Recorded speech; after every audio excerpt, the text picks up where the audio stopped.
Hello. So welcome to one more EuroStruct live talk.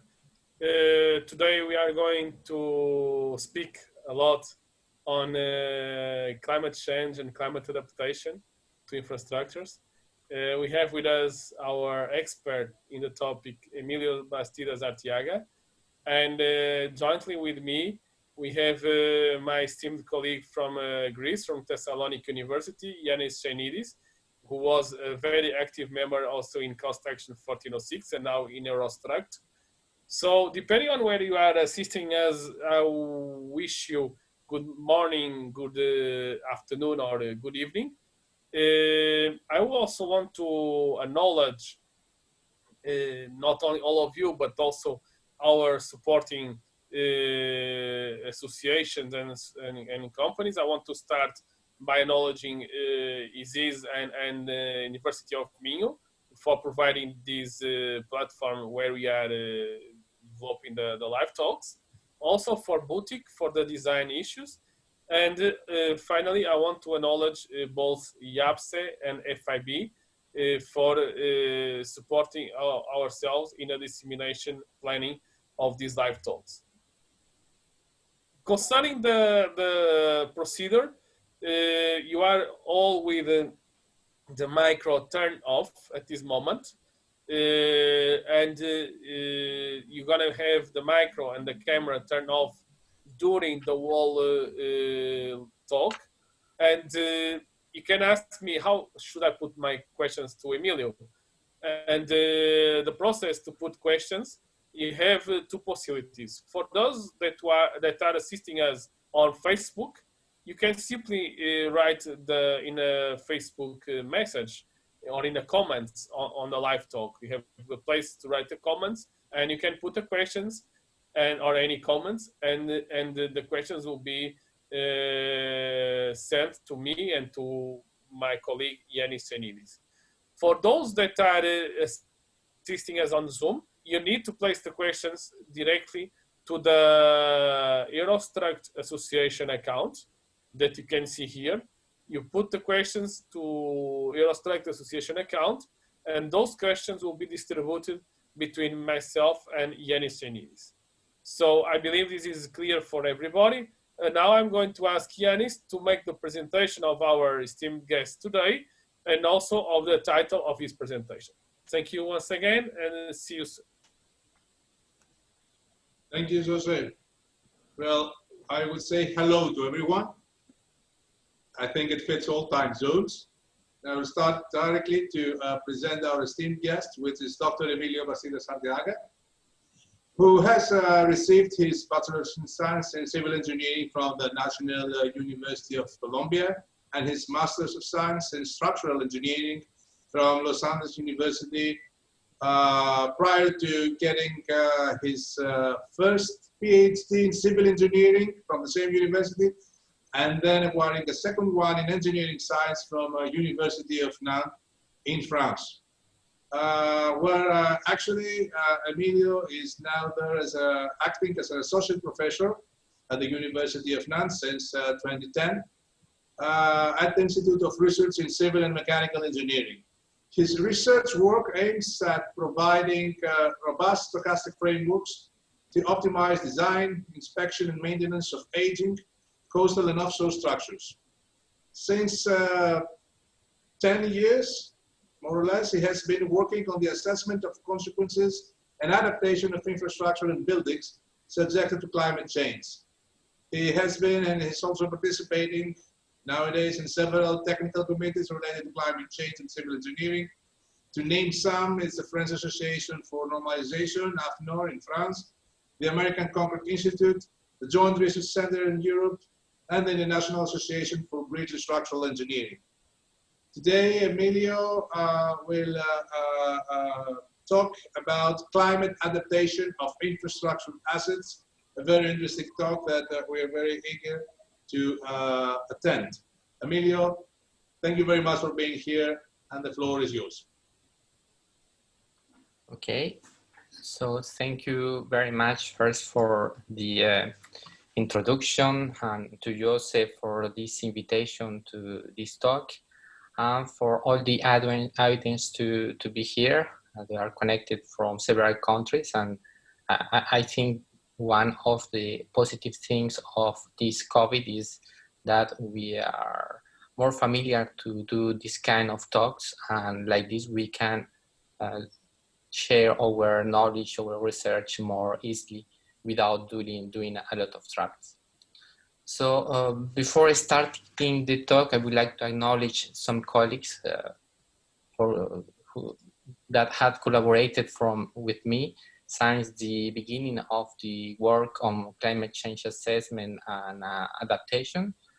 So they are in different countries, also in Australia, Colombia, and US, and in France. So this is the outline of the presentation. When first I want to present the motivation and one introduction to one term that we called Climate Adaptation Engineering. So in my personal experience, we have worked with three kinds of assets. One are power distribution systems subject to decay and extreme winds, and other are adaptation of cities that are in coastal areas where the risk of flooding is important. And today we are going to focus in the third kind of assets that are reinforced concrete structures that are placed in coastal areas and then subjected to corrosion. So for this, I will first present the effect of climate change on the durability of these kind of assets. After, I'm going to introduce the framework for the adaptation of this kind of infrastructure that will be illustrated with two applications for new or for existing infrastructures. So let's start with the general context. So in this slide, we have this word climate change. That is a word that could produce some fear and anxiety in some people. And this kind of reaction could be expected because if the predictions are correct, the intensity and the frequency of some natural hazards could increase around the world. And then this could impact our society significantly. So concerning civil engineering and infrastructure also could be affected by these environmental changes. So we can have first some changes on the frequency and intensity of extreme events like floods, wildfires, or extreme winds that could affect housing and transportation systems. We can also have influence of climate change on sea level rise, temperature, and relative humidity that could affect the kinematics of some deterioration processes as the corrosion in reinforced concrete structures. And to do a more realistic assessment, we can have one combination on both, in which for one side we have these progressive changes affecting the deterioration rates, and also we can expect some extreme events to occur more frequently, and then affecting this vulnerability of the different assets. So for about 10 years, I have been working in this topic. I have been also in collaboration with other colleagues that work in other kind of problems, other kind of assets, but always focusing in climate change. And we can see that we are dealing with a problem of decision-making under uncertainty. This is a problem in which we have already worked for a while, even before me. And then we can use this risk-based decision support to try to evaluate how to adapt our built infrastructure to these new environmental conditions. So for this, last year we have edited this book in collaboration with Professor Marcus Stewart from the University of Newcastle, in which we present first this risk-based decision support adapted to this climate change context. And then there are many case studies for different kind of assets. So an adaptation strategy is one response to be more resilient to climate change. That could be the improvement of the design, on the change on the maintenance strategies. Here we have some examples of adaptation strategies for different kind of assets and different kind of hazards. For example, the first one, it could be to specify a higher durability recommendation to reduce climate change increases on corrosion. Or we can also thinking in upgrading building energy efficiency for housing, considering that we are going to have more frequent heat waves. So there are some examples, but in all these examples, one important thing is to try to formulate some adaptation strategy and to try to evaluate if this adaptation strategy is reduce the vulnerability with a cost that is reasonable. So let's talk now about the kind of assets in which you have been working that concerns the corrosion of reinforced concrete structures. So reinforced concrete structures reinforced concrete has been a material that is used to build a lot of structures for a while, because it is relatively cheap and it has a good durability in most part of cases. However, under some circumstances, there are some environmental actions, as the presence of chlorides, that could induce some deterioration processes that in this case is corrosion, that can generate cracks and spalling in the concrete, and then one significant reduction of the structural lifetime. Besides affecting serviceability and safety, corrosion is related with very huge cost. For example, it has been assessed that corrosion represents about 3.4% of the global GDP, which is a very big amount of money. And then if we try to implement best practices to prevent corrosion by considering realistic environmental exposure, including climate change, we can have more interesting global savings that could be used for to do other things in the society. So concerning this problem of chloride-induced corrosion, many researchers have been working for a while in understanding which is the kinematics of this deterioration process under realistic environmental conditions, and experimentally and numerically have been found that deterioration, chloride ingress and corrosion propagation could be affected by the weather conditions in the surrounding environment. Concerning climate change, there are some studies that has been carried out during the last decade in different parts of the world. For example, here we have some examples for China, US, and other regions. In all cases, we can see that climate change had led to an increase of the chloride concentration at the river level, which will increase the corrosion risk, and then will produce some lifetime reductions that could range between 2 and 18% due to climate change.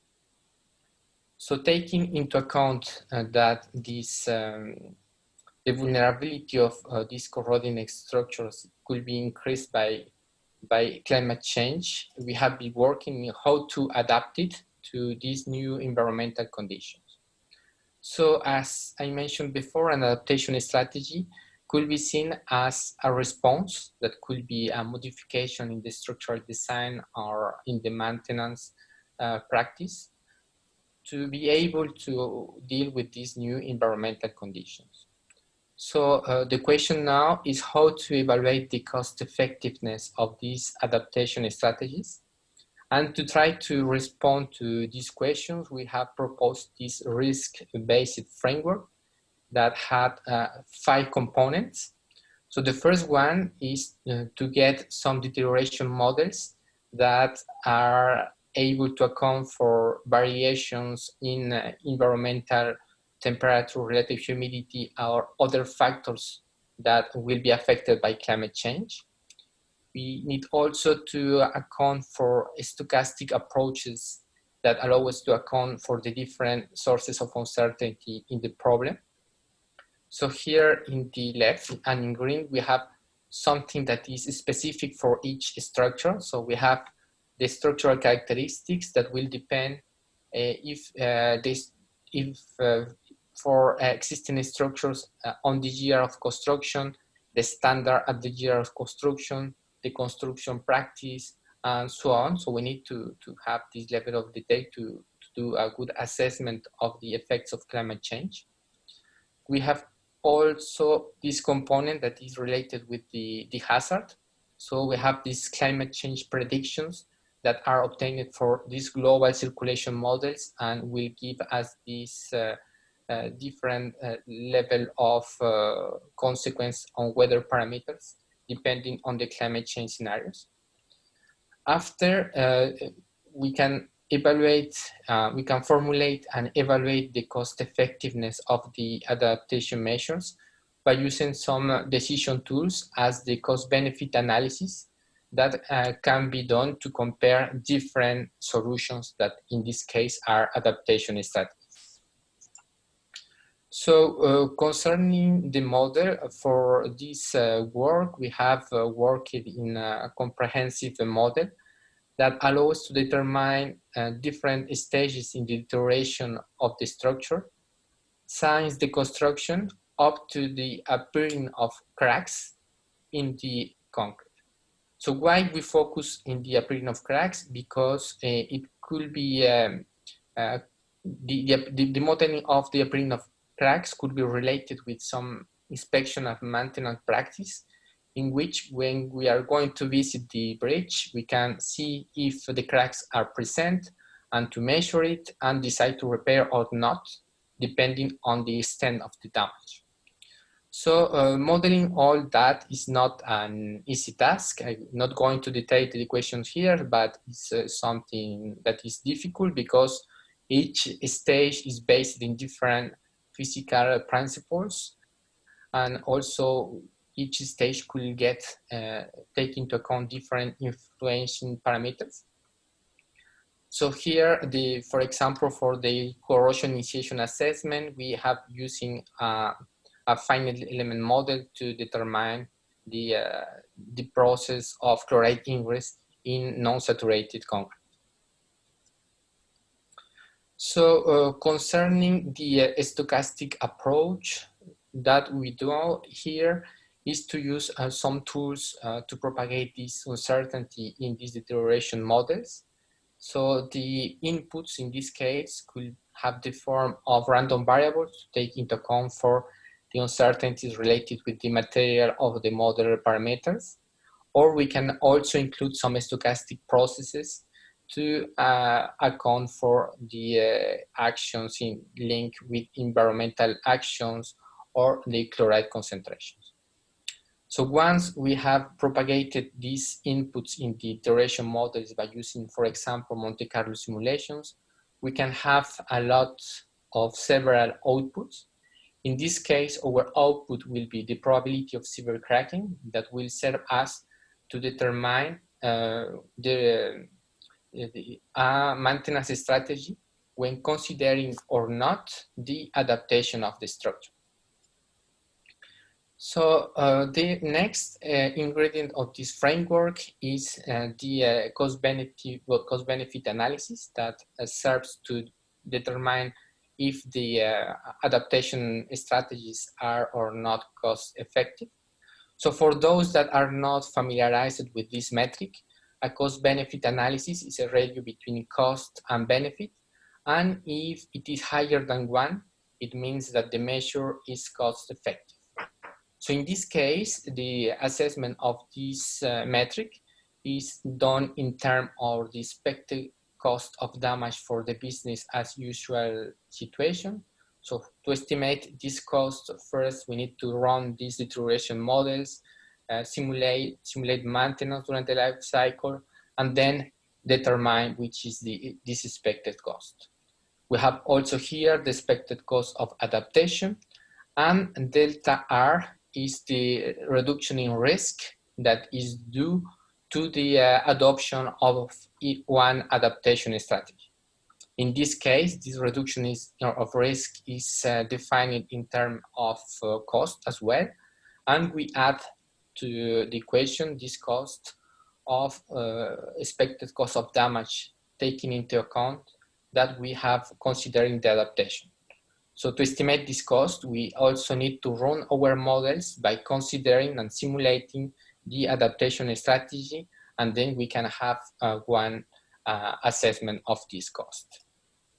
So here we are going to deal with a time-dependent problem where cost and benefits will appear during the structural lifetime, and then we need to bring all these costs to a present value to be able to compare between different strategies.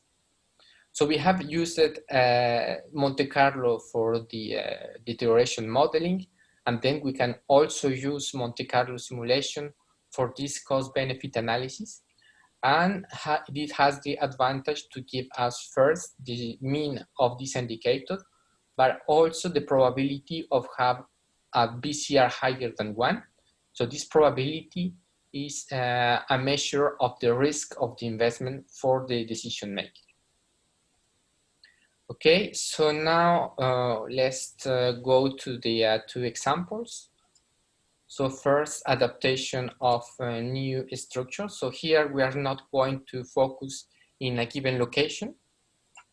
We are just consider that we have new reinforced concrete structures that are exposed to atmospheric salt spray.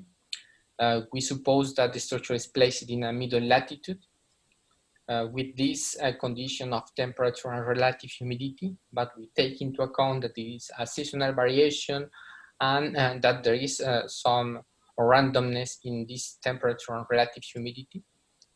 We are going to consider here several climate change scenarios that are defined as a delta. So that could be an increase or decrease of temperature or relative humidity by the end of the life cycle, but we are not using this data for the global circulation models for this first exercise. Concerning the structure, we are going to respect the durability design requirements of the European norm that recommends this concrete cover and this compressive strength for the structure that will be located and subject to these environmental situations. So concerning the adaptation strategy, to illustrate the methodology, we are going to consider a very sample one, in which we are going to consider that for new structures, taking into account that the weather will be more aggressive, we suggest to increase the concrete cover thickness by 5 millimeters with respect to these 55 millimeters that were recommended before. So this increase will provide an extra protection to the steel bars, and then the time to corrosion initiation will be larger. So we consider this discount rate that is suggested for France and for this kind of investment, and 12 random variables. So let's have a look to this first result. And this is the probability of damage. In this case is the probability of having one severe cracking as a function of the time after construction. So here we have three climate scenarios. In the yellow one corresponds to a climate scenarios in which we have any effect of climate change, so any effect on relative humidity or temperature. And we can see that if we have done any maintenance, as this is the case, this probability will increase during the time. And the second scenario that is in white, we are going to consider that it will be a decrease of the relative humidity by 10% at any change in temperature. So in this case, if we compare these two lines, we can observe that the probabilities are lower. And then we can expect a positive effect of climate change. So this is something surprising, but in some parts of the world, we can expect some decreases on relative humidity or some different changes in temperature relative humidity that could be positive for the durability of the structure. And then the last scenario is a very pessimistic one in which we are going to expect one increase in the relative humidity and the temperature, and then we can expect higher probabilities of damage. And then it's important, and it could be normally more cost efficient to invest in adaptation strategies.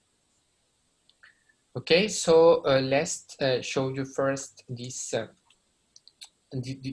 result in which we have the mean BCR and the probability of having a good investment for slabs and several climate change scenarios. So here the climate change scenarios will vary for different relative humidity, different decrease and increase up to 20%. And the changes in temperature will vary from 0 to 6 degrees. This is for a time window of 100 years. Okay, so here we have focused on slabs, but the results could be different for other structural components. So normally to estimate these radius, we need to assess the cost, for instance, the cost of increasing the adaptation, the concrete cover by 5 millimeters. And then you need to put more material, more forms, and so on. And depending on the geometry of the structural component, for instance, for columns, you need to put more forms, and then the cost of adaptation will be higher than the slabs, and then this cost-benefit ratio will be lower. So by coming to this example, we can observe here that depending on the climate change scenario, we can have different values of the VCR that are the values that are not within brackets. So if relative humidity is decreasing, or if there is any change in relative humidity, all the values of the VCR are lower than 1, indicating that the measure is not cost effective.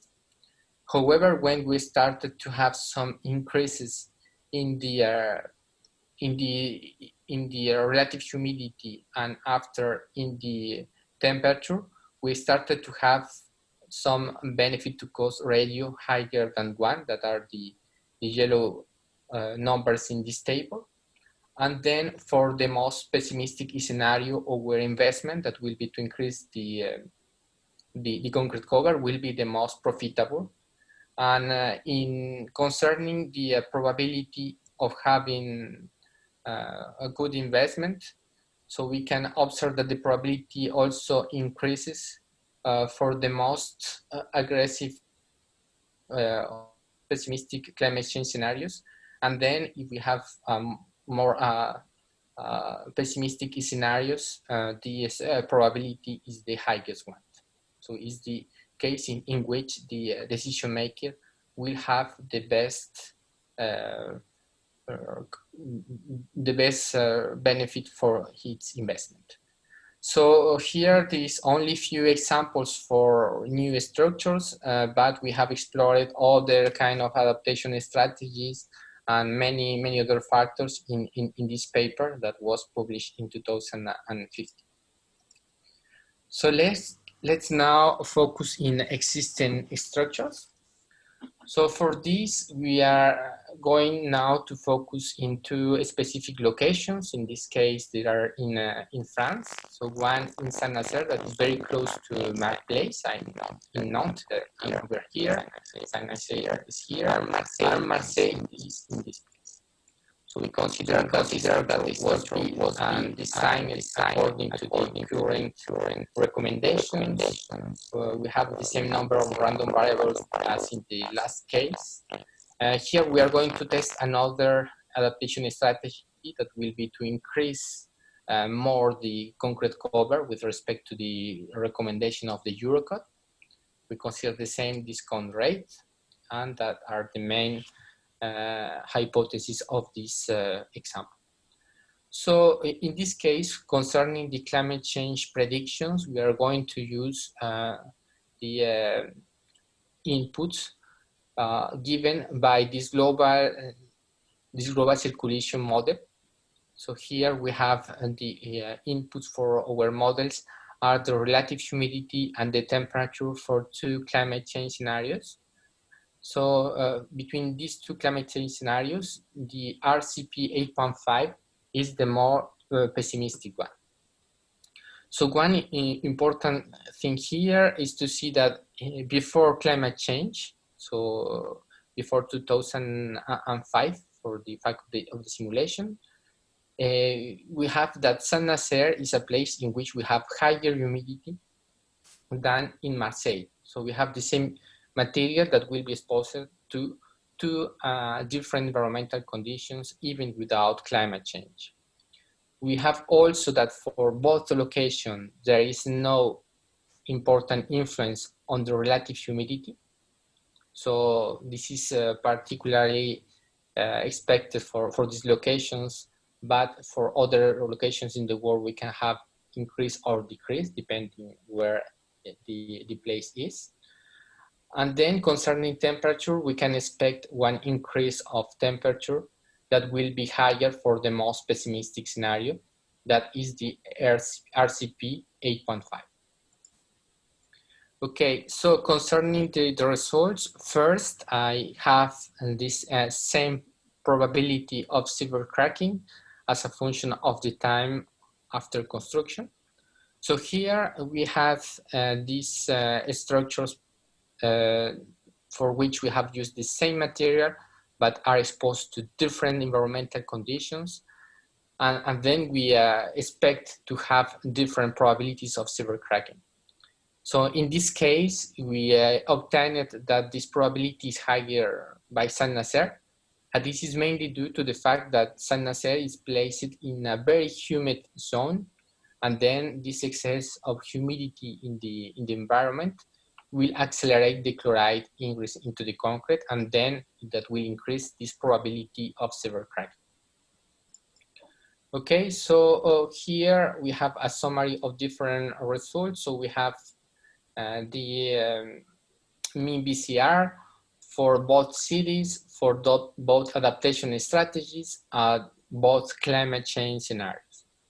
So the first interesting thing here is that in all cases, the adaptation measure is cost effective.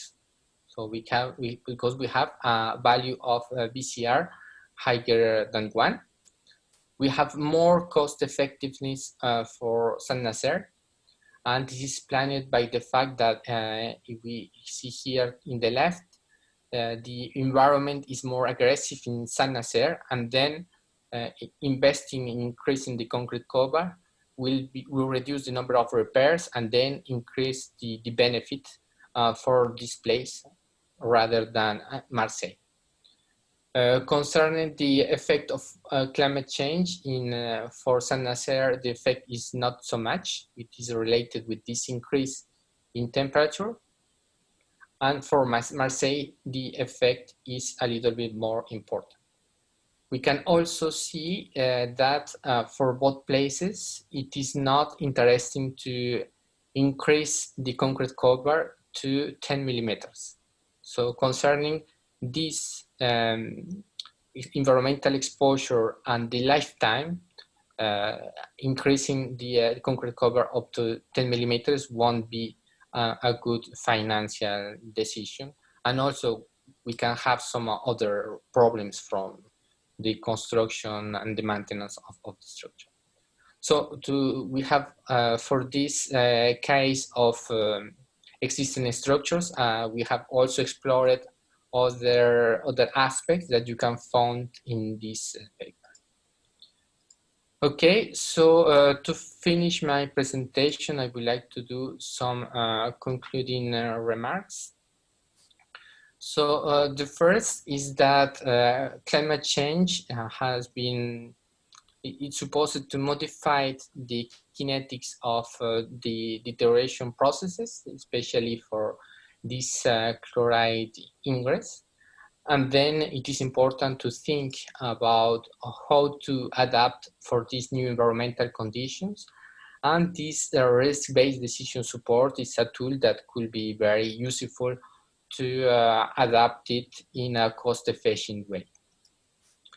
The results of this study show us that the adaptation cannot be generalized, and it should take into account very specific points as the location of the structure that will define the surrounding weather, its age, the different conditions at the construction, and the result will be different depending on the climate change scenarios.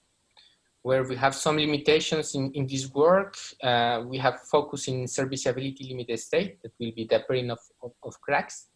So it had the advantage to try to generalize and not focus in a given structure, but the work could be extended for a particular structure and to see how to adapt considering some ultimate limited states.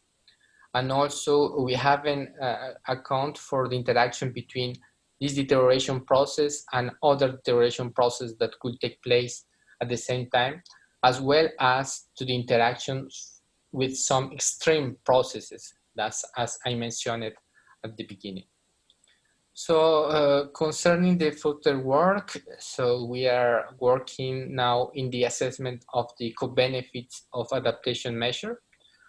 For example, a co-benefit of this adaptation is that this increase of the concrete cover or the use of more resistant material could increase the capacity of the structure, and in the case of the bridge, we can, for instance, be able to allow to pass more heavy trucks in this bridge. This is a kind of co-benefit. We can also work in other adaptation strategies as to use other kind of material, other techniques of repair, considering concrete or other composite repair materials and so on. So there is many things to do there. We can also apply this framework to other kind of infrastructure and even buildings. We can consider other kind of hazards. And in the meantime, we hope that our contribution will serve to modify some design standards, taking into account these local environmental conditions, and then why not some considerations concerning future climate change. So to finish my presentation, I would like to inform you that some of this work is now is carried out in the framework of this CIRMA project that is led by Jose Matos. And here we are dealing with transportation infrastructure in the Atlantic area, subjected to this progressive deterioration and subjected to some extreme events. So here is the website if you would like to have more information about this project. So that is, I acknowledge for your attention, your invitation, and I will be happy to respond to some questions. Many thanks, Emilio. It was very interesting and for sure fruitful presentation about a relevant topic. Not easy, but very relevant, and also for the future and for our future generations and for the present, as you mentioned. One important thing that I want, and before putting the first question, I want to inform everybody that you'll be able to place your questions either on the Facebook, for those that are assisting us on Facebook. You can place the questions on the comments, or if you are assisting us on the Zoom, you can place your questions in the chat in the Zoom to the EuroStruct Association account. Also, we are running in Facebook a survey concerning the impact and the effects and also the adaptation and the preparedness of our critical infrastructures to the situation that we are living today, so the pandemic situation. So for those that are assisting us during the talk, it will be very nice if you could fill the questionnaire. And for those that are not assisting, you can fill anytime either on the Facebook, there is the link there, or in the website of EuroStruct. Now, going directly to the first question.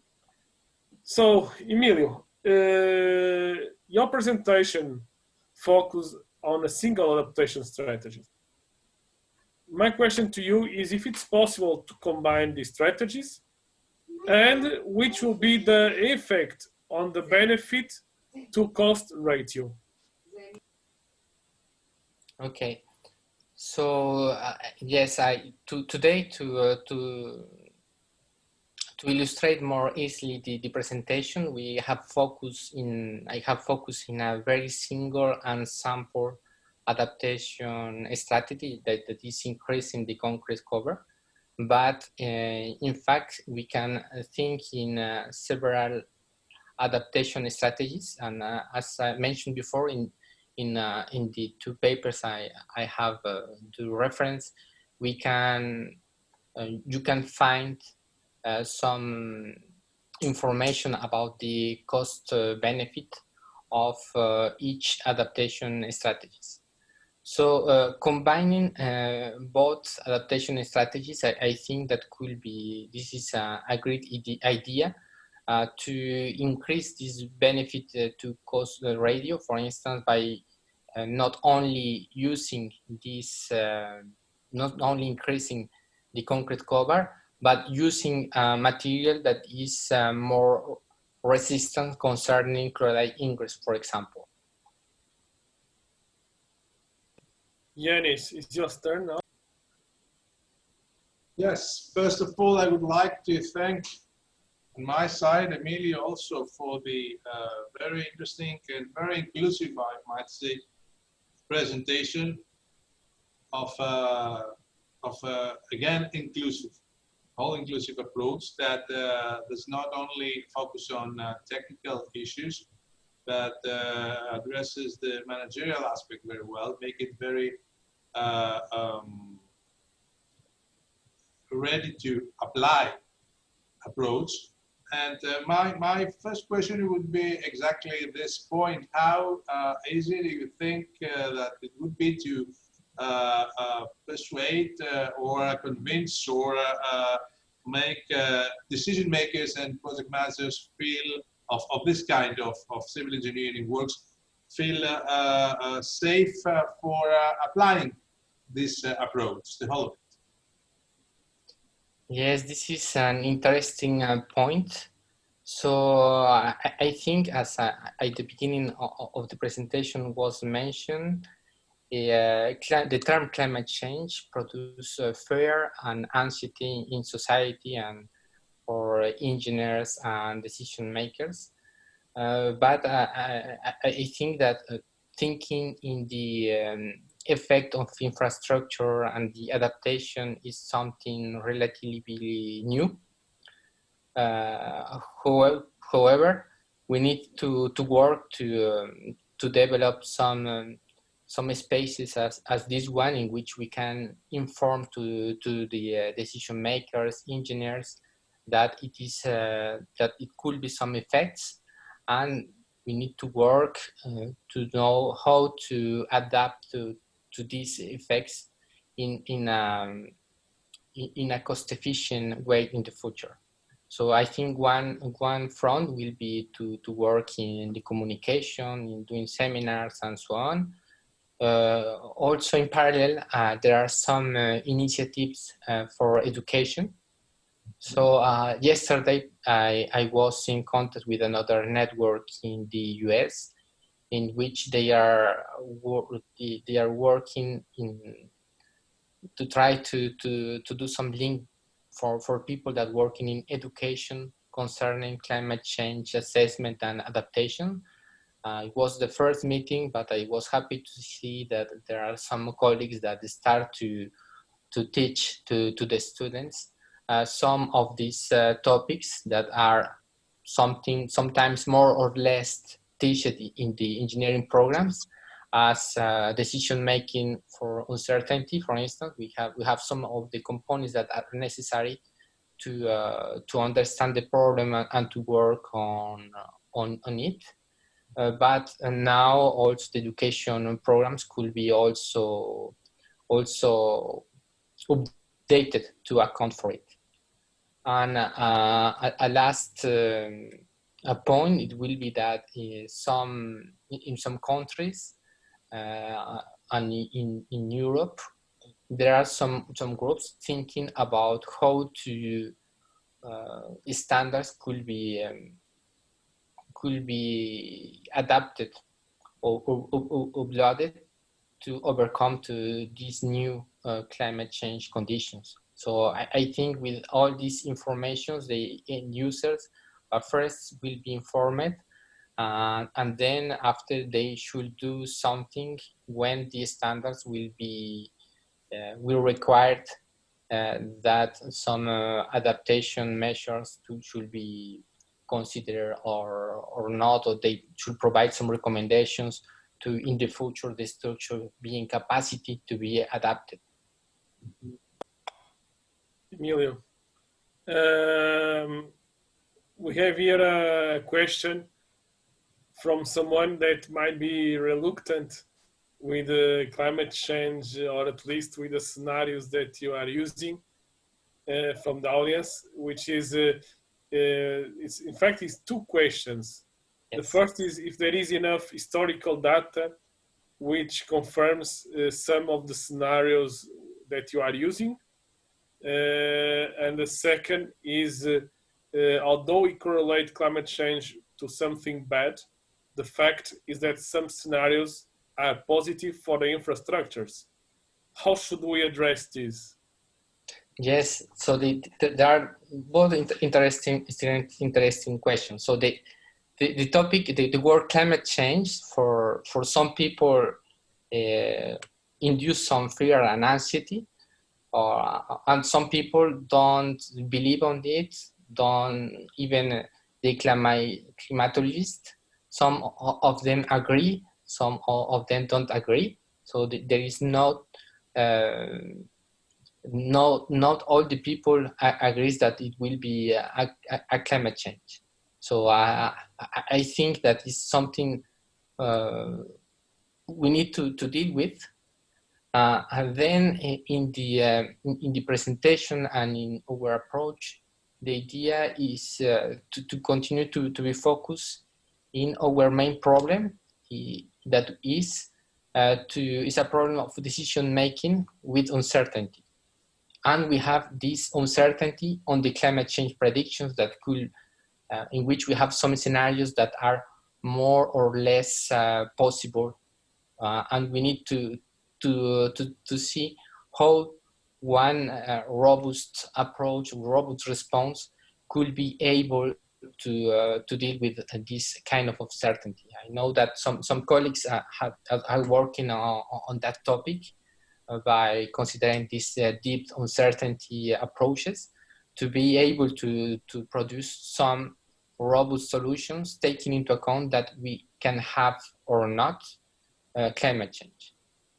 For our side, that we have done is to consider different climate change scenarios, and then see the solution even when we haven't climate change. Like that, for some particular situations, we can have a positive cost-benefit ratio higher than 1, even without climate change. So that will be the best solution, that the end user invests in doing something, and even if it doesn't work, you can get some benefits, so to minimize the risk. And then the second question was about these potential positive effects. So this is something also interesting and should be studied more in depth. I think from my point of view, in the future evolutions of the standards, when we are going to do one study taking into account specific environmental conditions in given zones, it will be possible to identify some areas in which this climate change should be or could be different or positive, and then we can propose some adaptation strategies that could be adapted for each zone, or one solution for this zone could be do nothing, for example. Emilio, I have some more specific questions that, as I understand them, they're trying, from the audience, they're trying to make some clarifications on the approach you have just presented. For example, Martin asks whether it has to do his question with the adaptation strategies and whether you could consider corrosion protected rebar, for example, a galvanized rebar, as an adaptation strategy per se. Maria is asking whether extreme short weather events such as heavy rain or daily temperature extremes could be included in the so-called climate prediction scenario. So what is exactly the level of these adaptation strategies and the prediction scenario you're taking into consideration in your approach? Okay, so concerning the first question, so until now, as I mentioned before, we have just worked in two adaptation strategies that has been the increase on ground concrete cover and the use of concrete that is more resistant concerning climate change. But in fact, we can also consider other kind of adaptation strategies as using protection on the river or cathodic protection.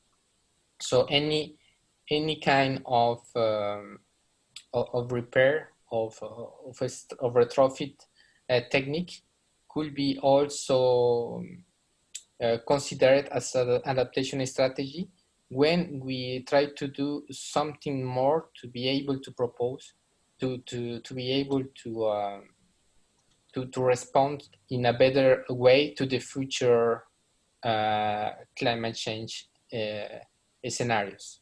So I think this is a work that should be done for other adaptation strategies. So concerning the second question, I don't understood very well. It was if extreme weather temperatures are considered. Extreme short weather events, not of too much duration, as I get it, like a heavy rain or extreme temperature drop down during a day. So we're talking about very short, but yet extreme weather events. Are those included in the scenarios? Yes, so so here the models only take into account variation in temperature and relative humidity. So for both parameters, we need to take into account a very small scale that could be, for instance, daily temperature, in which we are going to consider some extreme events, in some extreme periods in which we have one heat wave and we are going to have several one increase in the duration process during this short period. And I would like to also extend the response. Sometimes some colleagues that work in chloride ingress penetration told me, when I do my simulation and I increase by 1, 2, or 3 degrees, the effect on the world life cycle is very small. It's almost negligible. I see. Okay, I agree with you because that increase the effects is the accounting of these extreme events. Is the sum of all these extreme temperatures and humidity relative that accelerate the process, and by the end of the life cycle assessment, we are going to have a more important effect on the on the weather conditions, on the climate change. So it's to conclude, the prediction is more realistic when we take this scale of data as most small as possible, numerically as possible. In my case, it's a daily scale. To take into account the through history of changes in environmental actions, and then to have this follow-up of the iteration process, taking into account all these extreme temperatures and relative humidity. Okay, thank you. Emilio, also related to extreme events, floods, fires, and so on, and the impact of climate change on such events. There is a question from the audience about the tendencies in terms of their impact of these extreme events on the existing infrastructures and structures. So these disasters that we can see with more recurrence. If there is any study, or if you know any study or any colleagues that are working on this matter. This is one question, and I have another one, but this is from related with extreme events. If you know anyone that is also studying and researching about the climate change impact. Okay, yes, so concerning extreme events, as I mentioned when I introduced the book, so there are some colleagues, and I also work in collaboration with some of them with some extreme events and some kind of assets. So there is, for one side, these power distribution systems in the US, for example, that are supported by timber poles.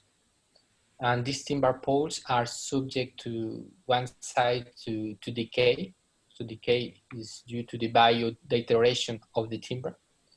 And this biodeterioration will depend on environmental conditions, on the rain, temperature, relative humidity. Depending on all these conditions, we can have a different bacterial activity on these poles that could be affected by climate change. And for the other side, we have in the US also these extreme winds, especially hurricanes, that take place, that are taking place more frequently, according to the next studies. And then in this case, the work and objective of the work is to try to optimize the management of this replacement of these timber poles, to be able to reduce the risk of disruption of the energy service.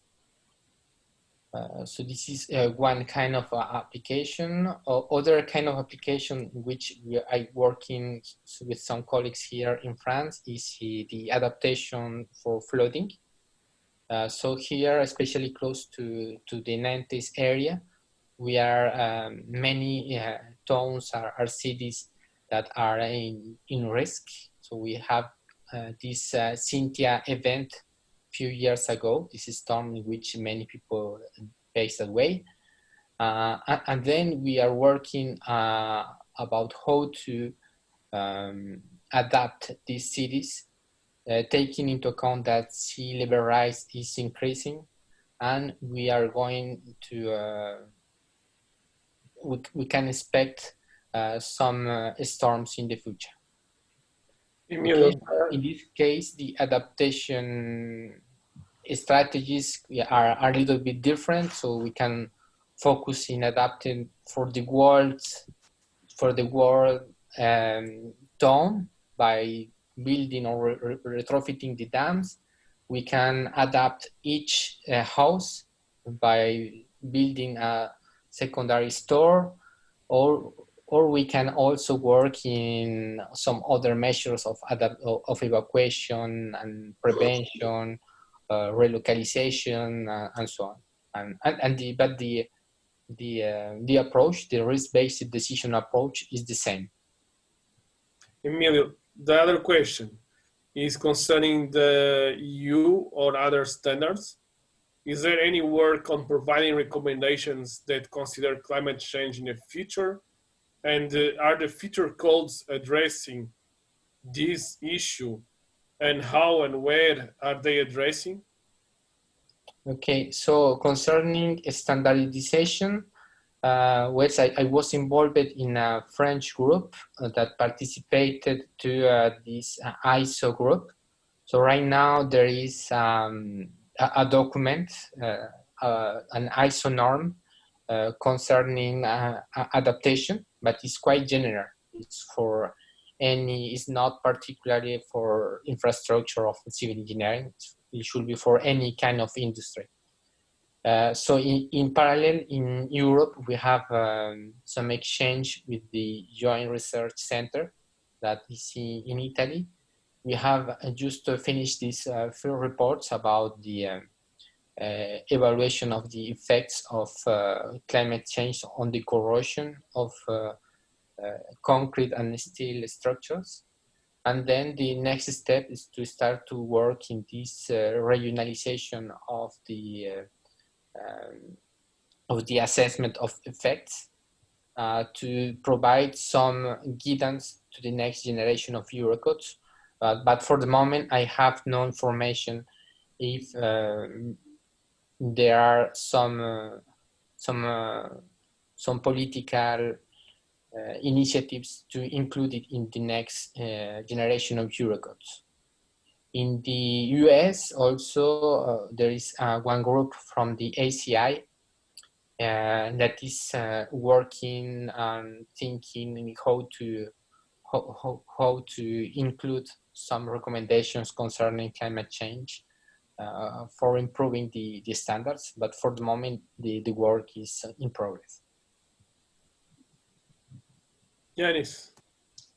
Yes, let me get to another issue that has to do with cost effectiveness of those adaptation measures and strategies you referred to. The cost effectiveness depends on the climate change scenario. So if you consider that there is some kind of uncertainty, some level of uncertainty related to the probability of occurrence of its scenario, then how can we be cost effective in order to avoid the over design of the structure in case of a pessimistic scenario? And let me add something more to that. How tempting and how challenging is for real project owners outside of the field that they could adapt and actually apply such a method with this kind of risks, facing this kind of risk of over design. Okay, so concerning the uncertainty of these climate change scenarios, is something not easy to deal with. We cannot know when. Right now, we can know more or less with most reliable data which will be the most probable scenario, but there is still a big uncertainty to know which will be this most probable scenario. So one alternative to deal with is to use these approaches that account for these deep uncertainties, as mentioned before, and to provide some robust solution. but it could be over-designed, as you mentioned. So in parallel, there are some other works in which there are the idea is to provide some flexibility to the structure and to the management of the structure. And then with this flexibility, the idea is that the adaptation will be will evolve, will change, taking into account the current knowledge at the time of repair, for example. So the idea is to try to do a process that will be more proactive and that will be will take into account the future knowledge, not only take the decision right now to adapt to the worst or to the more easy climate change scenario. Emilio, we have here two questions from the audience. One is from Lorenzo Casti. He says that if he well understood, use the global circulation model regarding the relative humidity and temperature predictions. How did you localize these predictions to cities that you considered? Did you exploit some downscaling procedure? Yes, effectively. Well, I said that the results provide from this global circulation model, but there is a down scaling to have information that could be exploitable as the scale of this of the asset or the city, because the scale of the asset is too small. So here, this is an important point about how to deal with this climate data. For those that are not familiarized with this, these global circulation models had a very big scale for about 50 kilometers. So this is a grid over the Earth with each discretization of 50 kilometers. And then when you are going to have one result, for instance, for Nantes, we are going to have the results for all the places around. So we are going to cover a big area, and this model will do a kind of average of the weather of this very big zone. And if we are close to the ocean or close to the mountains, this average is not representative for real weather for this location. And then it's important to use these down-scaled models that take into account these local variations. And then after we get the data, it's important also to test it, to compare it with the more close weather station to see if your predictions, especially even for the historical data, are more or less close to those that you are really measuring. And then there are also some procedures to correct the bias if there is some problem. So I think it's important to take care about the data you are going to use for your assessment. And the second question I have here is about your presentation focus on the chloride-induced corrosion. What is the impact for reinforced concrete structures subjected to carbonation because the CO2 concentration in the world is increasing? And what about other damage scenarios? Do you have any studies like alkali silica and many other damage scenarios that we may have in RC structures, but not only? It can be in steel or timber or masonry. Do you have any studies with you that you recommend? So concerning CO2, I have done some collaboration with some colleagues that work in the detailed modeling of this process. So here we have this increase of CO2 in the atmosphere that will accelerate the process of carbonation of concrete, and then we can also have one acceleration of the corrosion initiation time. And then we can carry out one study as they presented today to determine how cost effective could be to be adapted to new environmental conditions, and concerning also variations of CO2, the CO2 increase.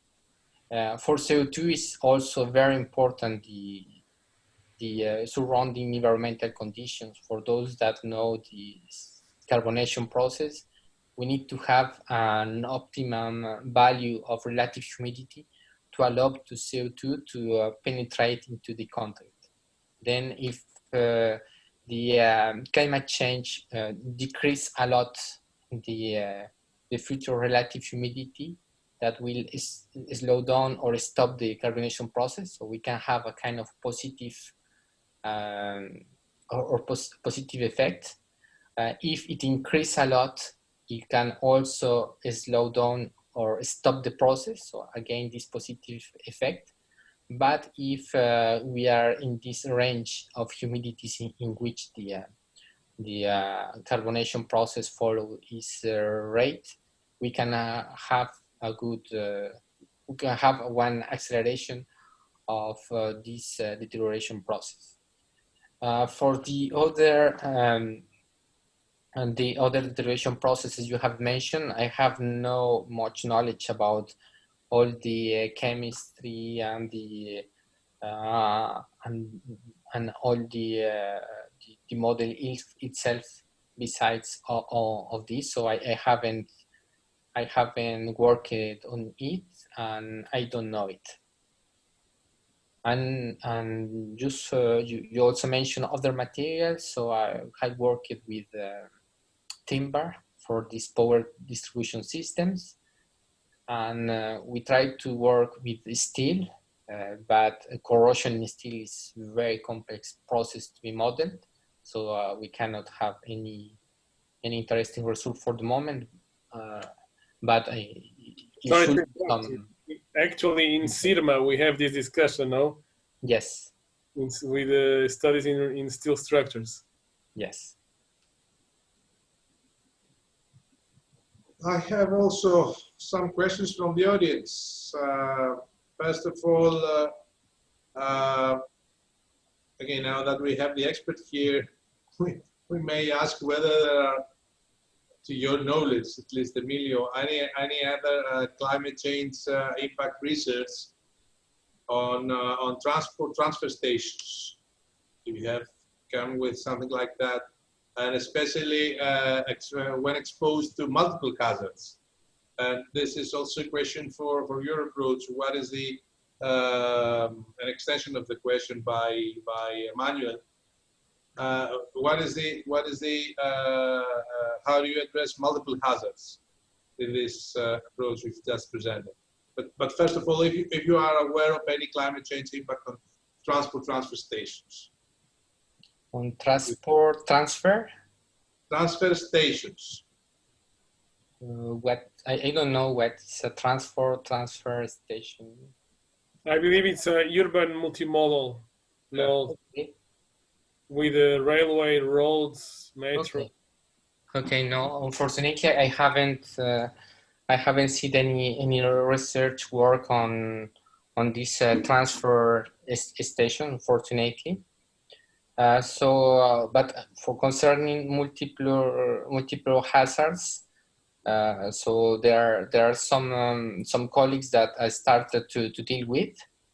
In our case, and in this CIRMA project, we are going to deal with these multiple hazards, especially when we need to deal with some deterioration processes and some scoring or flooding that are a kind of extreme. We can expect some extreme events that occur during the life cycle of the structure. So in the question, you also mentioned this concept about the systems. And for this, I know that some colleagues in the UK are working on the resilience of some power distribution systems and water distribution systems, subject, for instance, for flooding, and taking into account the interdependencies between both systems. For example, one outage in the power distribution systems could affect the water distribution system, and and you can have some hospitals without electricity and water and so on during one extreme event. And then these colleagues work with these risk-based approaches to try to identify the more sensible or more weak points, and to provide solutions to do this infrastructure more resilient by considering this interaction between the different systems. Yes, indeed, there's some research on that. Also funded in the previous Horizon 2020 framework. Now, one more question comes from Jorge Paz. First of all, I would like to thank him for the citations, the references he makes to the ACCCG for the inclusion of adaptation standards, all the several sources of data, such as Copernicus. This is, as he says, for the audience. And he has a specific question that has to do with the simulations, the Monte Carlo simulations, I guess. And the question is, are these simulations performed with a time step of days? And also, if the idea of design years, coherent design years, would be useful. Sorry. Well, for the first question, yes, we are going to use a very small time scale or of a few days to be able to account for these extreme environmental conditions. And then this is a challenge, so we need to have a good computational support to be able to perform these simulations. Also, we recently worked with some surrogate models to be able to propagate the uncertainties in a more computationally efficient way. So this is a good alternative, and we have obtained very good results for some approximations with polynomial chaos expansion. So sorry, could you repeat me the second question, Yanis? The second one was whether coherent design years are useful. Where? Coherent design years are useful. Actually, I'm not sure that I quite understand this question myself.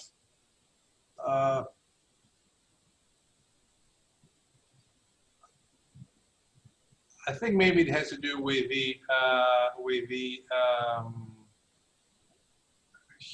x-axis you used in the results you have shown about the simulation. So I don't know if Jorge is still here and would like to make some clarification on this question, so I can come back. Okay. So in any case, if you have any questions, please feel free to contact me. Will be happy to be in contact with you. If you have technical or more general questions, it will be a pleasure to be in contact and help you. Emilio, we are just on the end of our talk. I have here some questions that I collected from the audience. I'm gonna try to ask you these questions, but please be as fast as possible on the answering. Okay. So the first question is from Vinicius. He's asking, what formulation did you use to represent the mechanical problem? So well, I don't know if the mechanical problem refers to the models. Yeah, to the models. So in this case, especially for chloride ingress, we are using a model that takes into account the interactions between chloride ingress, heat transfer, and moisture transfer. So for chloride ingress, we have chloride ingress by convection and by diffusion. We are also considering chloride binding, and then by taking into account all these aspects, we need to deal with a nonlinear problem in one or two dimensions. Here we focus just in one dimension, so we need to add some, to do some numerical methods to try to deal with these complex problems. For moisture diffusion, also we have a nonlinear problem because we take into account for some isotherms of diffusion. And then for heat transfer, the equation is more easy to solve. We need to first solve for the heat. After, with the heat, we solve for the moisture. And after, with heat and moisture, we solve for chlorides. Second question now is from Lorenzo. Did you also perform any analysis which address chloride induced corrosion and carbonate induced corrosion? No, unfortunately, right now I haven't a model able to do that, but it could be quite interesting. I have seen in the literature that some recent works proposed interesting models that are able to account for a combination of both, and it could be interesting to see how it behaves and what are the outputs when we are going to do a more realistic simulation. Then the other one is related with the load. If in your models, if there is any variable which is related to load intensity, and how the load affects the micromechanical process inside concrete, in other words, durability, or what is if creep is taken into account in your analysis? Yes, so for the results I presented today, we have focused in a serviceability limited state. So we consider only the durability part without considering any mechanical effect. So all these effects on loading that will produce some micro cracks that could accelerate the chloride ingress process are not considered here, but it should be considered when we are going to focus in a particular structure, because in that case, we are going to have some zones that are more cracked, and for these zones, we can have one acceleration of this chloride ingress, and then the repair will be different to the zones that are unloaded. In this case, it is unloaded, but we have performed some studies, most related to assessment of climate change effects, in which we focus in a simple beam subjected to a random load. And the last question from my side is, in what extent is climate change a threat to heritage buildings? I say difficult questions. Heritage, well, I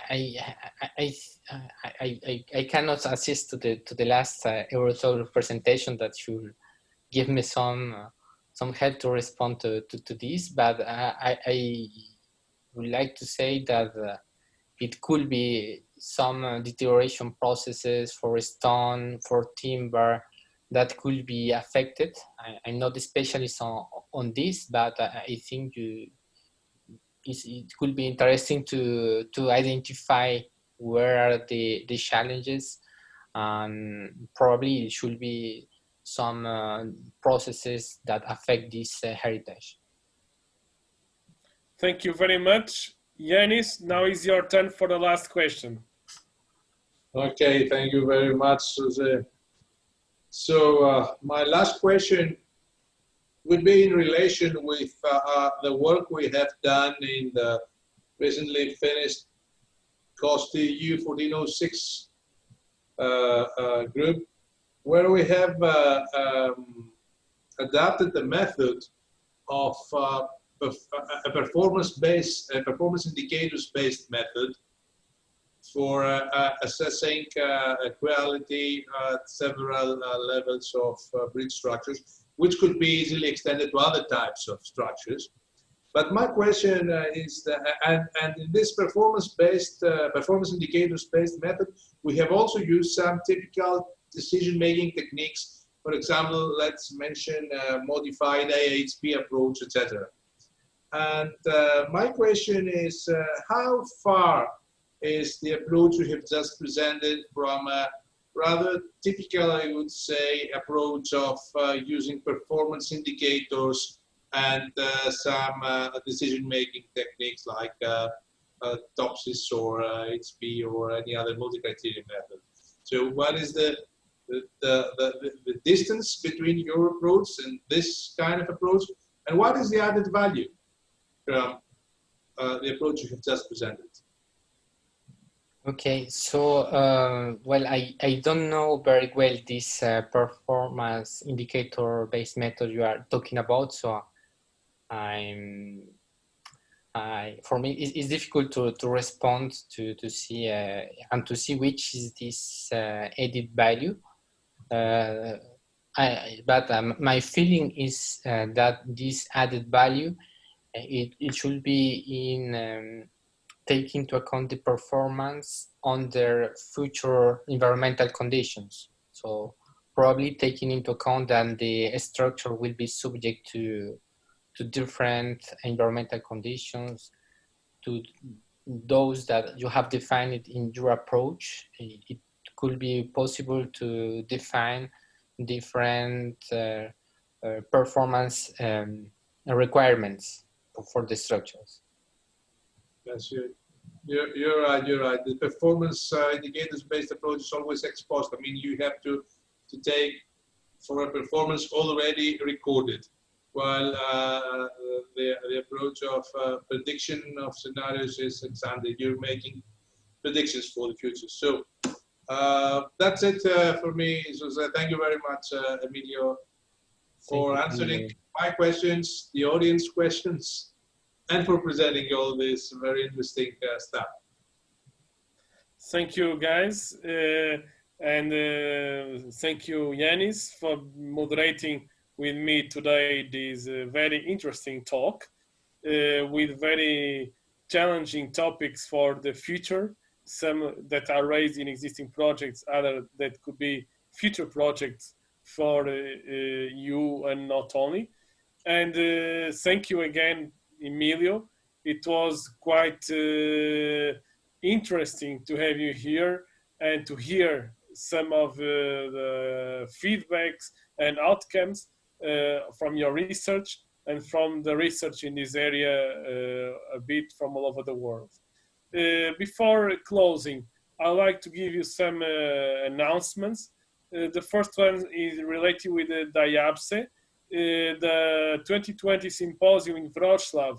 Just to say that the early bird registration was extended to July 15, and the 2021, that was 2020 symposium in Ghent, it was postponed to 2021, and the call for abstracts is open on the website. So for those that want to go next year to Ghent in September, we are more than welcome, and you can submit your abstract there.